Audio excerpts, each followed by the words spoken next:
병역 문제를 봤을 때 나라가 망하는 징조다, 정말 심각한 문제가 올 거다라고 전문가들이 입을 모아서 얘기를 하고 있어요.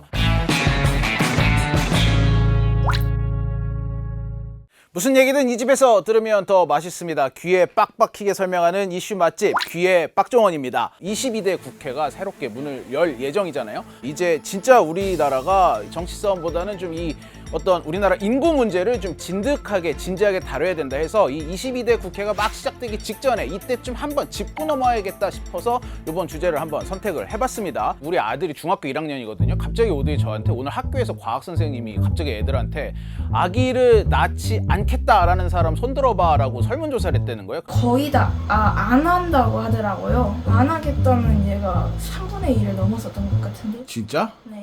왜 안 한대? 일단요, 돈을 나눠줘야 된다는 게 싫어서 너무 부담스럽다고 했어요. 아이들이 중학교 1학년이 벌써부터 이렇게 돈 문제 얘기를 하는 게 좀 놀랍긴 했는데 한 20년이 지나도 출생률이 급격히 증가할 가능성은 굉장히 희박하구나 라는 생각도 들었어요. 지금 우리나라 합계 출산율이 0.7명대가 깨져서 0.6명대를 기록을 했죠. 뭐 유례가 없는 숫자고 이 숫자는 사실 굉장히 심각한 숫자입니다. 이 얘기를 하려는 게 아니에요. 이건 이미 많이 들어보셨을 거예요. 서론이 좀 길었습니다만 인구 절벽이 맞닥뜨리고 있는 이 여러 가지 문제 중에 한 가지를 집중을 해서 말씀을 드리려고 해요. 바로 병역 문제입니다. 우리나라는 아시다시피 분단 국가라 이 상시 군대가 나라를 지키고 있어야 합니다. 군 당국에서는 병사 30만, 간부 20만에서 최소 50만 명이 가장 적정한 상비병의 규모라고 판단을 하고 있어요. 이 50만 명 아래로 떨어지면 국토를 지키는데 어려움이 따른다라는 거죠. 그러면 이 50만을 지킬 수 있을 것인가? 이 현재 입대를 하는 대상인 20대 남성의 인구 구조를 살펴봐야 될 필요가 있어요. 이 20대 남성의 인구를 보면 30만 명대였던 인구가 2018년에 20만 명대로 진입을 해요. 이때 1차 병력 절벽이라고 사람들이 불렀어요. 그런데 2037년이 되면 이 20만 명대가 깨질 거로 예상이 되고 있습니다. 이때를 2차 병력 절벽으로 예상을 하고 있는데 사관학교 경쟁률이 굉장히 급격하게 하락을 하고 있고 저 학교 다닐 때만 해도 진짜 ROTC를 정말 심심치 않게 볼 수 있고 ROTC 가고 싶다는 사람이 되게 많아서 오히려 ROTC 지원했다 떨어지는 사람이 많았는데 지금은 추가 모집을 하고 있어요. 한 2040년대가 되면 상비 병력이 35만 명 정도밖에는 되지 않을 거다라는 전망이 나오고 있어요. 이러다 보니까 이게 무슨 문제가 생기느냐? 그 육군이 총 군단이 8개가 있었거든요. 그 다음에 이 군단 밑에 사단이 39개가 있었어요. 근데 8개였던 군단을 2개를 통폐합을 해서 6개로 줄였습니다. 그 다음에 39개였던 사단은 또 6개를 줄여서 33개로 줄였어요. 이러다 보니까 한 개 군단, 한 개 사단이 맡아야 되는 구역이 넓어지고 실질적으로 실무를 해야 될 이 군사 병력은 줄어들고 있다. 2022년도 자료를 보면은 북한의 육군 지상 병력이 110만 명으로 나와 있어요. 근데 남한이 2022년에 36.5만 명이에요. 이게 몇 배냐? 3배예요. 그러니까는 북한군이 만약에 이런 일이 있어서는 안 되지만 북한이 우리나라 도발을 위해서 쳐들어온다. 이러면은 북한군 3명을 우리나라 병사 1명이 막아야 됩니다. 요즘은 뭐 첨단 장비도 있고 하니까 괜찮다. 이게 그렇지 않은 게 지상군이 투입이 되지 않으면 전쟁은 끝나지가 않거든요. 우리나라 병병이 아무리 영양 상태가 좋다고 해도 북한군 3명을 1명이 당해낼 수 있을까요? 이렇게 된다면 과연 우리나라가 이 제대로 된 국토 안보 임무를 수행할 수 있을까라는 의문이 생기고 있는 거예요.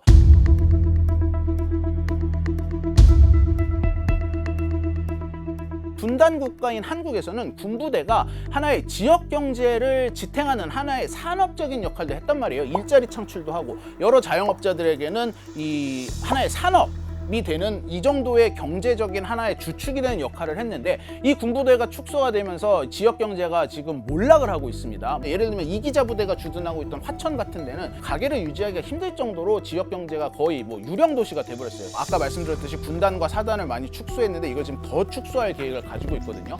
이렇게 되면 또 여러 곳의 지역이 굉장히 심각한 경제난을 겪을 수밖에 없다. 이런 우려도 나오고 있습니다. 여기에 우리가 예전에는 신경 쓰지 않았던 또 하나의 변수가 지금 점점 떠오르고 있습니다. 바로 미국의 대통령이 누가 될 것이냐예요. 여러 가지 여론조사에서 앞서면서 트럼프가 실제 미국의 대통령으로 다시 등극을 할 가능성이 굉장히 높게 점쳐지고 있죠. 근데 트럼프는 이미 공약으로 미군을 철수시키겠다라고 얘기를 하고 있어요. I think it is a very real possibility that if he gets reelected, that he might pursue that if South Korea doesn't commit more to burden sharing. 물론 바로 철수를 시키겠느냐 뭐 이런 이제 얘기가 나오지만 트럼프니까 모르는 일이에요.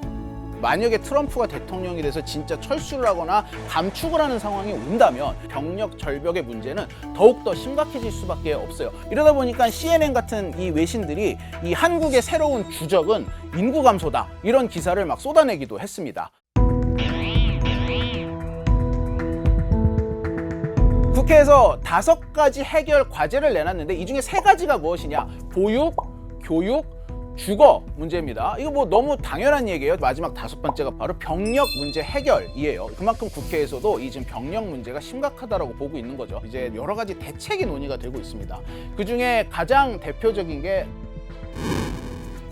아주 뜨거운 화두죠. 20대 남성으로만 이 군대의 인력을 채우기에는 분명히 눈에 보이는 한계가 있기 때문에 어떻게든 이 얘기가 계속해서 나올 수밖에 없는 상황이기는 합니다. 일부 단체에서 이 헌법재판소에 3번이나 이걸 가져갔어요. 남성만 징집을 하는 병역법이 평등권을 침해한다. 남녀 공통 똑같은 조건으로 징집을 해라라는 취지로 헌법재판소에 가져갔는데 헌법재판소가 3번 다 현재의 병역법은 합헌이다. 그러니까 즉 문제가 없다. 평등권을 침해하지 않는다라고 결정을 내렸어요. 그런데 이 3번 중에 마지막이 지난해 2023년에 나온 결정이거든요. 근데 이때 약간 헌재가 여지를 남겼어요. 뭐라 그랬냐면은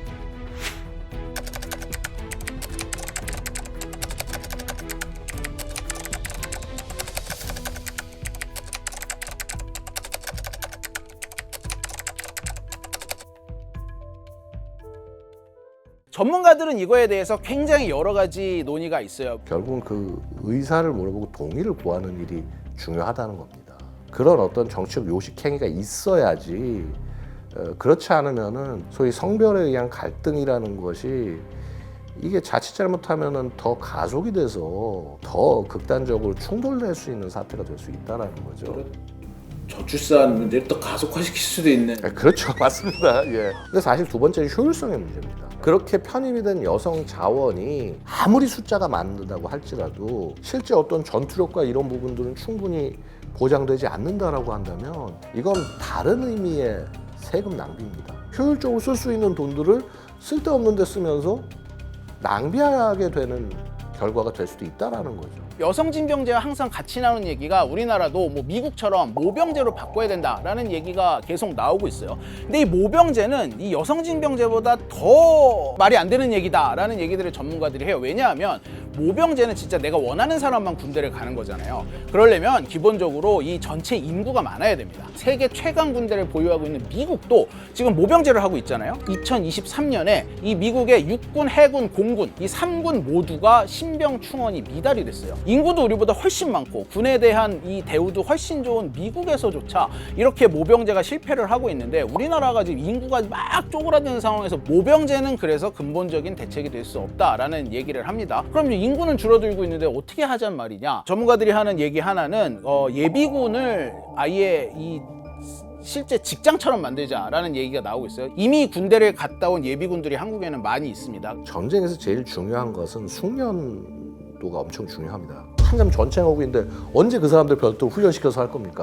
평상시에 해야 되는 거예요. 평상시에. 부대 몇 개는 정말 전쟁 나면은 확 모여서 실제 증원돼서 싸울 수 있는 부대가 될 수 있도록 1년에 뭐 몇십 시간 이상은 부대 와서 자기 기량을 유지하게 한다면 이 인원들 그대로 병력으로 쓸 수 있는 겁니다. 1년에 실질적으로 한 3개월 이상은 이걸 해야 될 거예요, 훈련을. 그러면 이거를 할 수 있는 사람 수가 생각처럼 많지 않을 수도 있어요. 그래서 이걸 준직업화 시키는 접근이 필요한데요. 그러니까 금수저의 보상이 충분하다 그러면 뭐 자영업을 하든 조금 자유로운 그 일을 하는 사람들 같은 경우에는 충분히 여기 참여할 수가 있다라는 거죠. 그런가 하면은 국회에서 이런 얘기도 나옵니다. AI를 활용한 과학군 얘기가 요즘 참 많이 나오고 있어요. 이스라엘이 현재 이 팔레스타인과 전쟁을 하면서 한국 LIG가 인수를 한 이 고스트 로보틱스라는 회사에서 이 사족 보행을 하는 강아지처럼 생긴 로봇을 3대를 사갔어요. 얼음물 속에 들어가가지고 잠수도 할 수 있고 배터리 하나로 10시간을 넘게 이 운행을 할 수가 있고 미군 같은 경우도 이 고스트 로보틱스의 로봇 회사다가 총을 매달아가지고 실제 병기로 사용하는 방안을 지금 연구를 하고 있거든요. 이러다 보니까 우리나라가 이 방산 산업 전체로 봤을 때 세계 6위 안에 들고, 이 방산 산업이 결국 이런 로봇의 병력화로 이어질 수 있는 분야이기 때문에 새로운 첨단 이 장비를 활용할 수 있는 병력을 키워내야 된다. 이렇게 병역법을 고치자라는 논의가 국회에서 진행이 되고 있습니다. 그런데 이것도 문제가 있어요. 장비를 조작하기 위한 별도의 1대1로 조작자가 필요하고, 그다음에 이걸 정비해주는 사람도 필요하고, 여러 가지 인력들 요소들이 들어가기 때문에 되려 병력 대체 효과가 있는 게 아니라 병력 부족을 하게 하는 일을 가져와요. 아직 현재 기술로는. 이것을 전력으로 상정하고 구상을 할 수가 없는 겁니다. 그래서 이것이 실제 우리 전력에 뭐가 도움이 될지 이런 구체적인 거 없는 상태로 무조건 인력을 키워야 되는데 예산 주십시오. 이런 식의 접근은 굉장히 좋지 않은 접근이라고 말씀드리고 싶어요.